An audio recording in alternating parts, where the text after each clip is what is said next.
जय हिंद दोस्तों। राज्य सेंटर में आप सभी का हार्दिक स्वागत है। आज का टॉपिक है बिहार प्राथमिक शिक्षक नियुक्ति परीक्षा के लिए महत्वपूर्ण ऑब्जेक्टिव प्रश्न उत्तर, जिन्हें अंत तक देखें, लाइक करें, शेयर करें, कमेंट करें और मेरे चैनल को सब्सक्राइब कर लें ताकि सभी नोटिफिकेशन आपको मिलता रहे।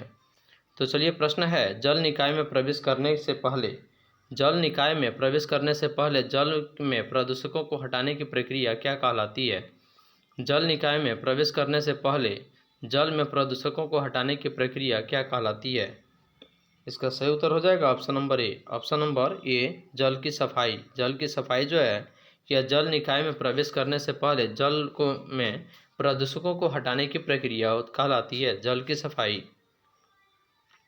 अगला प्रश्न है, निम्न में से कौन सा मलजल की अकार्बनिक अशुद्धियों का हिस्सा है? निम्न में से कौन सा मलजल की अकार्बनिक अशुद्धियों का हिस्सा है? प्रश्न संख्या 302 का सही उत्तर हो जाएगा option number C, phosphate. Option number C, phosphate. प्रश्न संख्या 303, घरों, कारखानों, उद्योगों और अन्य उपयोगकर्ताओं द्वारा छोड़े गए अपशिष्ट जल को क्या कहा जाता है? घरों, कारखानों, उद्योग और अन्य उपयोगकर्ताओं द्वारा छोड़े गए अपशिष्ट जल को क्या कहा जाता है? इसका सही उत्तर हो जाएगा option number B. Option number B, sewage कहा जाता है। सीवेज में निहित निलंबित अशुद्धियों को क्या कहा जाता है? सीवेज में निहित या निहित का मतलब होता है इसमें शामिल, निलंबित अशुद्धियों को क्या कहा जाता है? सही उत्तर हो जाएगा ऑप्शन नंबर डी। उपयुक्त में से एक से अधिक, यानी कि प्रदूषक भी कहते हैं उसको और कीचड़ भी कहते हैं, इसलिए इसका सही उत्तर हो जाएगा एक से अधिक, ऑप्शन नंबर डी। अपशिष्ट जल प्रबंधन के लिए जमीन के नीचे बड़े और छोटे पाइपों के नेटवर्क को क्या कहते हैं? अपशिष्ट जल प्रबंधन के लिए जमीन के नीचे बड़े और छोटे पाइपों के नेटवर्क को क्या कहते हैं? सही उत्तर होगा ऑप्शन नंबर बी, सीवरेज कहते हैं। क्या कहते हैं? सीवरेज कहते हैं। WWTP यानी कि अपशिष्ट जल उपचार संयंत्र का कौन सा भाग बड़ी वस्तुओं जैसे चिथड़े, ठंडे आदि को धारण करता है? सही उत्तर होगा option number A. Option number A, bar screening. उस स्क्रैपर का नाम क्या है जो अपशिष्ट जल से ठोस जैसे ठोस पदार्थों को निकालता है? सही उत्तर हो जाएगा option number B. Option number B, sludge. अपशिष्ट जल से तैरने योग्य कण जैसे तेल, वसा, ग्रीस आदि को हटाने वाला उपकरण का क्या नाम है? इसका सही उत्तर हो जाएगा option number C. Option number C, skimmer. क्या कहलाता है? स्कीमर। वह पेड़ कौन है जो पानी को अत्यधिक अवशोषित करके अपशिष्ट जल उपचार में मदद करता है और वाष्पोत्सर्जन के माध्यम से शुद्ध पानी को पर्यावरण में छोड़ता है? इसका सही उत्तर होगा option number C. Option number C, eucalyptus. निम्नलिखित में से कौन सा अपशिष्ट जल उपचार का चरण है? निम्नलिखित में से कौन सा अपशिष्ट जल उपचार का चरण है? सही उत्तर होगा ऑप्शन नंबर डी, उपयुक्त में से एक से अधिक। प्रश्न संख्या 311, निम्नलिखित में से कौन सा वनों से प्रभावित है? निम्नलिखित में कौन सा वनों से प्रभावित है? इसका सही उत्तर होगा ऑप्शन नंबर डी, उपयुक्त में से एक से अधिक। निम्नलिखित में से कौन सा वन पौधा है? निम्नलिखित में से कौन सा वन पौधा है? इसका भी सही उत्तर होगा option number D. Option number D, जैसे शीशम है, नीम है और यह बांस भी है, इसलिए इसको उपयुक्त तो सही उत्तर होगा ऑप्शन नंबर डी। पेड़ के तने के ऊपर शाखा, यानी पेड़ के तने के ऊपर शाखा वाले भाग को क्या कहते हैं? पेड़ के तने के ऊपर शाखा वाले भाग को क्या कहते हैं? सही उत्तर होगा ऑप्शन नंबर बी, क्राउन कहते हैं। क्या कहते हैं? क्राउन कहते हैं। निम्नलिखित में से कौन सा एक पेड़ का नाम नहीं है? प्रश्न है, निम्नलिखित में से कौन सा एक पेड़ का नाम नहीं है? सही उत्तर होगा ऑप्शन नंबर सी, शाही, क्योंकि साल और सागौन यह पेड़ का नाम है, जबकि शाही ये पेड़ का नाम नहीं है। वनों में सामान्यतः किस प्रकार के पौधे निचली परत का निर्माण करते हैं? वनों में सामान्यतः किस प्रकार के पौधे निचली परत का निर्माण करते हैं? सही उत्तर होगा ऑप्शन नंबर बी, झाड़ियाँ। निम्नलिखित में सबसे छोटा जंगली जानवर कौन है? निम्नलिखित में सबसे छोटा जंगली जानवर कौन है? ऑप्शन नंबर बी, शाही। उस जीव का नाम बताइए या उस जीव का नाम क्या है जिस पर सभी प्राणी भोजन के लिए निर्भर रहते हैं? उस जीव का नाम बताइए जिस पर सभी प्राणी भोजन के लिए निर्भर रहते हैं। ऑप्शन नंबर बी पौधा। ऑप्शन नंबर बी पौधा। पेंडुलम की गति कैसी होती है? पेंडुलम की गति कैसी होती है? ऑप्शन नंबर ए आवर्त। ऑप्शन नंबर ए आवर्त। अपघटक मृत पौधों और जंतुओं के अवशेष किसमें होते हैं? अपघटक मृत पौधे और जंतुओं के अवशेष किसमें होते हैं? इसका सही उत्तर होगा ऑप्शन नंबर ए ह्यूमस। ऑप्शन नंबर ए ह्यूमस में। हरे फेफड़े किसे कहते हैं? हरे फेफड़े किसे कहते हैं? इसका सही उत्तर होगा option number A. Option number A जंगल को। निम्नलिखित में से क्या हम वनों से प्राप्त नहीं कर सकते हैं? निम्नलिखित में से क्या हम वनों से प्राप्त नहीं कर सकते हैं? सही उत्तर होगा ऑप्शन नंबर ई। ऑप्शन नंबर ई। इनमें से कोई नहीं। जब हम अम्लता से पीड़ित होते हैं, जब हम अम्लता से पीड़ित होते हैं तो हमें क्या लेनी चाहिए? सही उत्तर होगा ऑप्शन नंबर सी एंटासिड लेनी चाहिए। क्या लेनी चाहिए? एंटासिड। लकड़ी से प्राप्त न होने वाली वस्तु कौन है? लकड़ी से प्राप्त न होने वाली वस्तु कौन है? सही उत्तर है ऑप्शन नंबर बी थर्मोकोल। वन जिम्मेदार नहीं है। प्रश्न संख्या 324 वन जिम्मेदार नहीं है। सही उत्तर होगा ऑप्शन नंबर सी बाढ़ की स्थिति बनाने के लिए, या बाढ़ की स्थिति बनाने के लिए वन जिम्मेदार नहीं है। अगला प्रश्न है वनों की कटाई से क्या होता है? वनों की कटाई से क्या होता है? सही उत्तर है ऑप्शन नंबर बी वर्षा में कमी आती है। वनों की कटाई अत्यधिक होने से वर्षा में कमी होती है।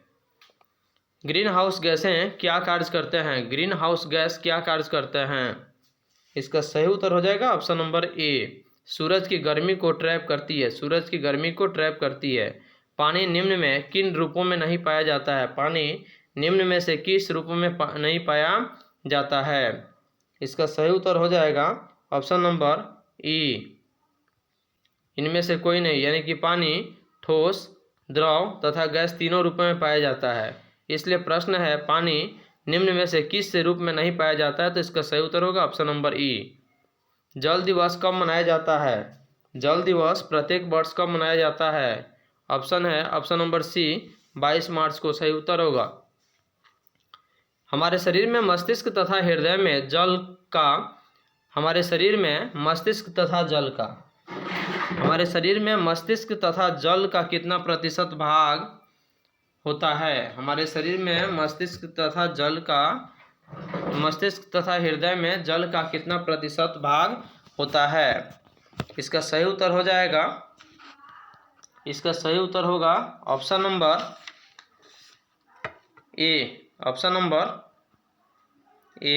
नंबर ए यानी कि 73%। कितना होगा? 73%। अगला प्रश्न है निम्नलिखित में से कौन सा जल स्तर के ह्रास का कारण है? निम्नलिखित में से कौन सा जल स्तर के ह्रास का कारण है?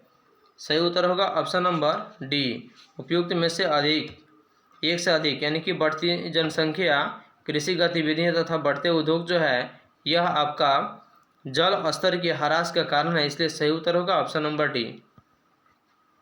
अगला प्रश्न है निम्न में कौन जल के ठोस रूप का प्रतिनिधित्व करता है? निम्न में से कौन जल के ठोस रूप का प्रतिनिधित्व करता है? इसका सही उत्तर होगा ऑप्शन नंबर बी बर्फ। ऑप्शन नंबर बी बर्फ। अगला प्रश्न है भूमि में जल के रिसने की प्रक्रिया को क्या कहते हैं? भूमि में जल के रिसने की प्रक्रिया को क्या कहते हैं? इसका सही उत्तर हो गया ऑप्शन नंबर बी यानी कि अंतः स्यंदन। जमीन के नीचे के पानी को क्या कहते हैं? जमीन के नीचे के पानी को क्या कहते हैं? ऑप्शन नंबर ए भूजल कहते हैं। क्या कहते हैं? भूजल कहते हैं। वर्षा जल संचयन के लिए पुराने समय में उपयोग किए जाने वाले बड़े कुएं जैसी संरचना को क्या कहते हैं? वर्षा जल संचयन के लिए पुराने समय में उपयोग किए जाने वाले बड़े कुएं जैसे संरचना को क्या कहते हैं? प्रश्न संख्या 334 का सही उत्तर होगा option number C. Option number C जोहड़। क्या होगा? जोहड़। निम्न में से कौन पानी की कमी नहीं दर्शाता है? निम्न में से कौन पानी की कमी को नहीं दर्शाता है? सही उत्तर होगा option number A. Option number ए, प्रति व्यक्ति प्रतिदिन पानी की 3 बाल्टी, यह पानी की कमी को नहीं दर्शाता है। हर बूंद मायने रखती है, यह नारा है जो किसके संबंध में है? हर बूंद मायने रखती है एक नारा है जो किसके संबंध में है? इसका सही उत्तर हो जाएगा option number C. Option number C, पानी के महत्व। ऑप्शन नंबर सी, पानी के महत्व।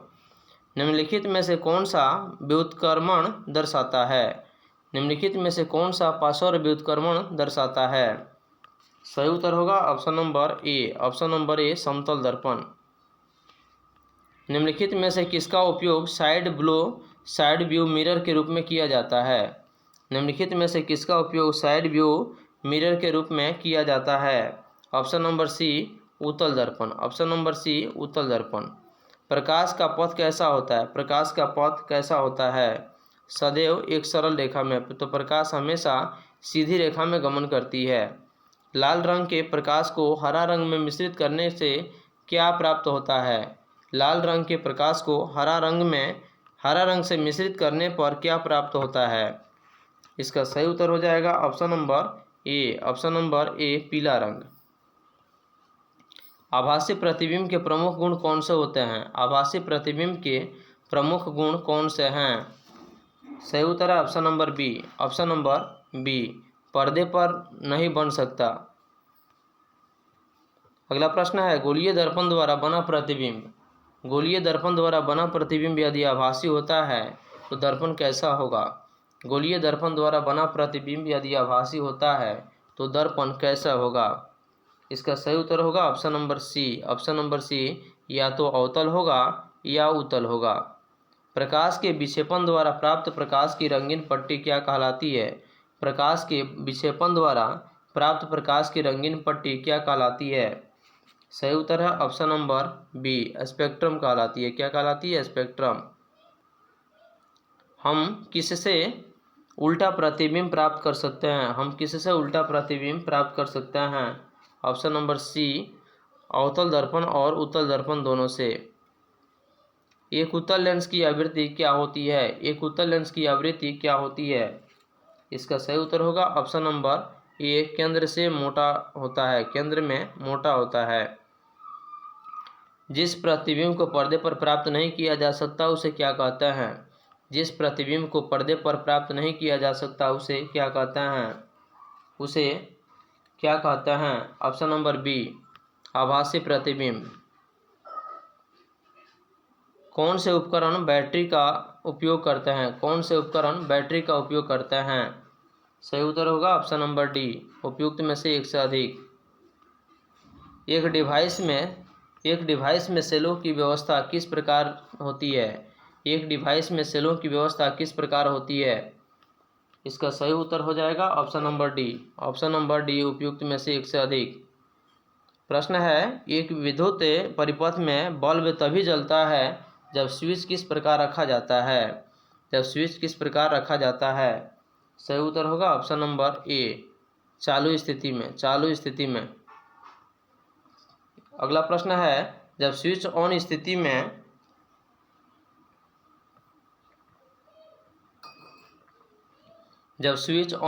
में होता है तो विद्युत परिपथ को क्या कहते हैं? जब स्विच ऑन की स्थिति में होता है तो विद्युत परिपथ को क्या कहते हैं? सही उत्तर है ऑप्शन नंबर डी, इनमें से एक से अधिक। प्रश्न है, बिजली के उपकरणों का उपयोग करते समय निम्नलिखित में से कौन सी सावधानियां नहीं बरतनी चाहिए? बिजली के उपकरण का उपयोग करते समय निम्नलिखित में से कौन सी सावधानियां नहीं बरतनी चाहिए? सही उत्तर हो जाएगा ऑप्शन नंबर सी, स्विच को कभी भी ऑन स्थिति में न रखें। प्रश्न है, बल्ब में एक पतला तार होता है जिसे क्या कहते हैं? उसको हम क्या कहते हैं? फिलामेंट कहते हैं। बल्ब में लगी एक पतले तार जो होता है वह फिलामेंट होता है जो टंगस्टन का बना होता है। जब बल्ब फ्यूज हो जाता है तो विद्युत धारा पर परिपथ में क्या प्रभाव पड़ता है? जब बल्ब फ्यूज हो जाता है तो विद्युत धारा पर परिपथ में क्या प्रभाव पड़ता है? सही उत्तर है ऑप्शन नंबर बी, परिपथ में प्रवाहित नहीं होती। एक चमकता हुआ बल्ब जिसके कारण गर्म हो जाता एक चमकता हुआ बल्ब किसके कारण गर्म हो जाता है? सही उत्तर है ऑप्शन नंबर ए, विद्युत धारा के तापीय प्रभाव के कारण। विद्युत इस्त्री निम्न में से किसका उदाहरण है? विद्युत इस्त्री निम्न में से किसका उदाहरण है? ऑप्शन नंबर ए, विद्युत धारा के तापीय प्रभाव का। किसी तार में उत्पन्न ऊष्मा की मात्रा निम्न में से किस पर निर्भर करती है? ऑप्शन नंबर डी, उपयुक्त में से एक से अधिक, यानी कि उसके पदार्थ की मोटाई तथा लंबाई और पदार्थ पर। ऑप्शन नंबर डी इसका सही उत्तर होगा। प्रत्यावर्ती धारा के कारण कौन कौन से प्रभाव नहीं होते हैं? प्रत्यावर्ती धारा के कारण कौन कौन से प्रभाव नहीं होते हैं? रासायनिक प्रभाव। ऑप्शन नंबर बी सही उत्तर होगा। अगला प्रश्न है, फ्यूज के स्थान पर निम्न में से किसका उपयोग किया जाता है? फ्यूज के स्थान पर निम्न में से किसका उपयोग किया जा रहा है? सही उत्तर है ऑप्शन नंबर ए, एमसीबी का प्रयोग फ्यूज के जगह पर किया जा रहा है। निम्नलिखित में से कौन सा विद्युत परिपथों में अत्यधिक धारा का कारण नहीं है? निम्नलिखित में से कौन सा विद्युत परिपथ में अत्यधिक धारा का कारण नहीं है? प्रश्न संख्या 359 का सही उत्तर होगा option number C, switch off स्थिति में। जब किसी तार में विद्युत धारा प्रवाहित होती है तो यह कैसा व्यवहार करती है? जब किसी तार में विद्युत धारा प्रवाहित होती है तो यह कैसा व्यवहार करती है? सही उत्तर होगा ऑप्शन नंबर बी, चुंबक की तरह। फ्यूज तार आमतौर पर किसका बना होता है? फ्यूज तार आमतौर पर किसका बना होता है? सही उत्तर है ऑप्शन नंबर ए, टीन और शीशा का। वाहनों द्वारा तय की गई दूरी को कौन सा यंत्र मापता है? वाहन द्वारा तय की गई दूरी को कौन सा यंत्र मापता है? सही उत्तर है ऑप्शन नंबर बी, ओडोमीटर। अगला प्रश्न है, एक बस 90 मिनट में 54 किलोमीटर की दूरी तय करती है तो बस की गति क्या होगी? सही उत्तर हो जाएगा ऑप्शन नंबर बी, 10 मीटर प्रति सेकेंड। अगला प्रश्न है, खेल गतिविधियों में समय अंतराल को मापने के लिए उपयोग की जाने वाली डिवाइस को क्या कहते हैं? खेल गतिविधि में समय अंतराल को मापने के लिए उपयोग की जाने वाले डिवाइस को क्या कहते हैं? सही उत्तर है ऑप्शन नंबर सी, स्टॉप घड़ी। क्या कहते हैं? स्टॉप घड़ी। यदि किसी वस्तु की गति सीधी रेखा में बदलती रहती है तो उसकी गति क्या कहलाती है? सही उत्तर है ऑप्शन नंबर बी, असमान गति कहलाती है। सबसे प्रसिद्ध आवधिक गति किसकी होती है? सबसे प्रसिद्ध आवधिक गति किसकी होती है? ऑप्शन नंबर सी, सरल लोलक की। निम्न में से कौन सूर्य द्वारा डाली गई छाया के अध्ययन पर आधारित है? निम्न में से कौन सूर्य द्वारा डाली गई छाया के अध्ययन पर आधारित है? इसका सही उत्तर होगा ऑप्शन नंबर सी, सनडायल। अंतरिक्ष रॉकेट की गति को व्यक्त करने के लिए सबसे उपयुक्त इकाई क्या है? अंतरिक्ष रॉकेट की गति को व्यक्त करने के लिए सबसे उपयुक्त इकाई क्या है? इसका सही उत्तर होगा ऑप्शन नंबर बी, किलोमीटर प्रति सेकेंड। स्वामी 30 मिनट में अपने घर पर 4 किलोमीटर की दूरी पर स्थित अपने स्कूल तक चल कर जाता है। पहुंचने पर वह देखता है कि स्कूल बंद है और 10 मिनट में अपने दोस्त की गाड़ी से घर वापस आ जाता है, तो किलोमीटर प्रति घंटा में उसकी औसत गति क्या होगी? इसका सही उत्तर हो जाएगा ऑप्शन नंबर सी, 16 किलोमीटर प्रति घंटा। कायिक प्रवर्धन द्वारा उत्पन्न पौधों को क्या कहते हैं? कायिक प्रवर्धन द्वारा उत्पन्न पौधों को क्या कहते हैं? सही उत्तर हो जाएगा ऑप्शन नंबर ई, इनमें से कोई नहीं, या इनमें से एक से अधिक। जैसे कायिक प्रवर्धन द्वारा उत्पन्न पौधों को क्या कहते हैं? पत्ती, जड़ तथा तनों पादपों की वृद्धि होती है और बढ़ने में समय लगता है, इसलिए इसका यह एक लैंगिक जनन है। ऑप्शन नंबर ई इसका सही उत्तर होगा। पौधे का कौन सा भाग लैंगिक जनन में भाग लेता है? पौधे के कौन सा भाग लैंगिक जनन में भाग लेता है?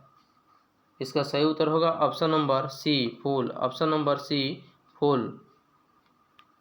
प्रश्न है शकरकंद में किससे कायिक प्रवर्धन होता है? शकरकंद में किससे कायिक प्रवर्धन होता है? सही उत्तर है option number A, option number ए जड़ से, जड़ से होता है। आलू के पौधे की आँख क्या होती है? आलू के पौधे की आँख क्या होती है? इसका सही उत्तर हो जाएगा option number C, option number C bryophyllum की पत्ती की काली जैसी। कायिक प्रवर्धन किसका एक प्रकार है? कायिक प्रवर्धन किसका एक प्रकार है? इसका सही उत्तर हो जाएगा ऑप्शन नंबर ए अलैंगिक जनन का। सही उत्तर होगा अलैंगिक जनन का। अगला प्रश्न है विभिन्न पुष्पों के अंडाशय में क्या होता है? विभिन्न पुष्पों के अंडाशय में क्या होता है? 375 का सही उत्तर होगा ऑप्शन नंबर सी एक से अनेक बीजांड। इष्ट प्रजनन किस प्रकार करते हैं? इष्ट प्रजनन किस प्रकार करते हैं? इष्ट प्रजनन किस प्रकार करते हैं? इसका सही उत्तर हो जाएगा ऑप्शन नंबर बी मुकुलन द्वारा, ऑप्शन नंबर बी मुकुलन द्वारा। कवक में प्रजनन कैसे होता है? कवक में प्रजनन कैसे होता है? सही उत्तर है ऑप्शन नंबर बी बीजाणु निर्माण द्वारा, बीजाणु निर्माण द्वारा। स्पाइरोगाइरा किस प्रकार अलैंगिक रूप से प्रजनन करता है? स्पाइरोगाइरा किस प्रकार अलैंगिक रूप से प्रजनन करता है? ऑप्शन नंबर बी विखंडन द्वारा। सही उत्तर होगा ऑप्शन नंबर बी विखंडन द्वारा। फर्न में अलैंगिक प्रजनन कैसे होता है? फर्न में अलैंगिक प्रजनन कैसे होता है? सही उत्तर है ऑप्शन नंबर ए बीजाणु निर्माण के द्वारा। निम्नलिखित में से किस में नर युग्मक होता है? निम्नलिखित में से किस में नर युग्मक होता है? सही उत्तर होगा option number C, option number C परागकण। निम्न में जाइगोट किस में विकसित होता है? जाइगोट किस में विकसित होता है? ऑप्शन नंबर ई उपयुक्त में से कोई नहीं। निम्नलिखित में से किस पौधे पर उभयलिंगी फूल लगते हैं? निम्नलिखित में से किस पौधे पर उभयलिंगी फूल लगते हैं? 382 का सही उत्तर होगा ऑप्शन नंबर बी सरसों के पौधा पर। अगला प्रश्न है निम्नलिखित में से कौन सा स्त्रीकेसर का भाग है? स्त्रीकेसर का भाग कौन है? ऑप्शन नंबर ए स्टिग्मा। स्टिग्मा जो है यह स्त्रीकेसर का भाग है। निम्न में से कौन स्त्रीकेसर का भाग नहीं है? Option number C, option number C anther. अगला प्रश्न है हमारे परिसंचरण तंत्र का पिंग अंग कौन है? प्रश्न संख्या 385 का सही उत्तर होगा ऑप्शन नंबर डी उपयुक्त में से एक से अधिक। रक्त की अवस्था क्या कहलाती है? रक्त की अवस्था क्या कहलाती है? ऑप्शन नंबर बी द्रव। ये पाइप की तरह होते हैं जो विशिष्ट कोशिकाओं के समूह से बने होते हैं। वे पदार्थों का परिवहन करते हैं और पौधों में दो तरफा यातायात बनाते हैं। निम्नलिखित में से कौन सी शर्तें ऊपर उल्लिखित सुविधाओं के लिए योग्य है? सही उत्तर होगा ऑप्शन नंबर बी संवहनी ऊतक। रक्त के तरल भाग को क्या कहते हैं? रक्त के तरल भाग को क्या कहते हैं? Option number B plasma. रक्त की आरबीसी में उपस्थित लाल वर्णक को क्या कहते हैं? रक्त की आरबीसी में उपस्थित लाल रंग के वर्णक को क्या कहते हैं?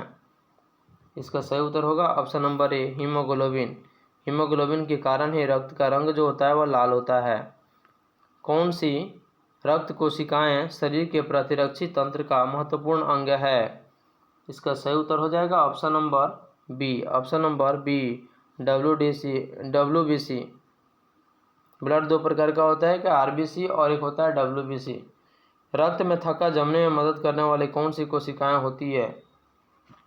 सही उत्तर होगा ऑप्शन नंबर बी प्लेटलेट्स। मानव शरीर के किस अंग में पसीने की ग्रंथि नहीं होती है? इसका सही उत्तर हो जाएगा ऑप्शन नंबर सी ओठ में। प्रश्न है कौन सी रक्त वाहिका ऑक्सीजन युक्त रक्त का वहन करती है? सही उत्तर हो जाएगा option number D. Option number D उपयुक्त में से एक से अधिक। अगला प्रश्न है, शिराएं किससे मिलकर हृदय में खाली हो जाती है? सही उत्तर हो जाएगा ऑप्शन नंबर बी, कोशिका में। हृदय कहाँ स्थित होती है? हृदय कहाँ स्थित होता है? सही उत्तर है ऑप्शन नंबर सी, फेफड़ा में। ऑप्शन नंबर सी, फेफड़ा में। मानव हृदय में कितने कक्ष होते हैं? मानव हृदय में कितने कक्ष होते हैं? ऑप्शन नंबर बी, 4 होते हैं। कितने होते हैं? 4 होते हैं। हृदय की ध्वनि को सुनने के लिए प्रयुक्त यंत्र या उपकरण का नाम क्या है? इसका सही उत्तर हो जाएगा option number A. Option number A, stethoscope.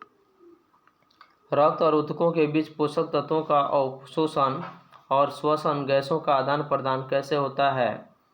इसका सही उत्तर हो जाएगा ऑप्शन नंबर बी, केशिकाओं में। प्रश्न है, सभी जीव छोटी सूक्ष्म इकाइयों से बने होते हैं जिन्हें नग्न आंखों से नहीं देखा जा सकता, उन्हें क्या कहते हैं? इसका सही उत्तर होगा option number B. Option number B, केशिकाएं। अगला प्रश्न है, जीवों को ऊर्जा कहाँ से प्राप्त होती है? जीवों को ऊर्जा कहाँ से प्राप्त होती है? इसका सही उत्तर होगा option number D. Option number ए, जीवों की कोशिका भोजन से प्राप्त होती है, इसलिए इसका सही उत्तर होगा ऑप्शन नंबर ए।